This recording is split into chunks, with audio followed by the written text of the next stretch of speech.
Marami ding mga nagtatanong sa atin, Kuya Mark, kung affordable ba or kaya ba ng budget nila itong life insurance? Ang insurance mura or affordable kung bata ka pa at healthy ka.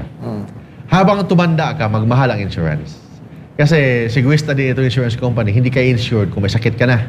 So habang bata ka pa, 1 year old, 2 years old, 10 years old, 18, 20, mas mura ang insurance. Pero kung kumuha ka ng insurance, yung edad mo 60 years old, na mahal na yun. Magmahal ang insurance. So, habang bata ka pa, mas maganda kumuha ka ng insurance kasi cheaper ang insurance. Habang bata ka pa, healthy ka, mas cheaper ang insurance. Kasi merong mga ibang company, Kuya Mark, na hanggang 65 lang ganito yung May mga insurance na whole life, na buong buhay ka insured. May mga insurance din na mga May term age insurance na 5 years lang, 10 years lang, 15 years lang. So may mga ganung mga insurance. Yan.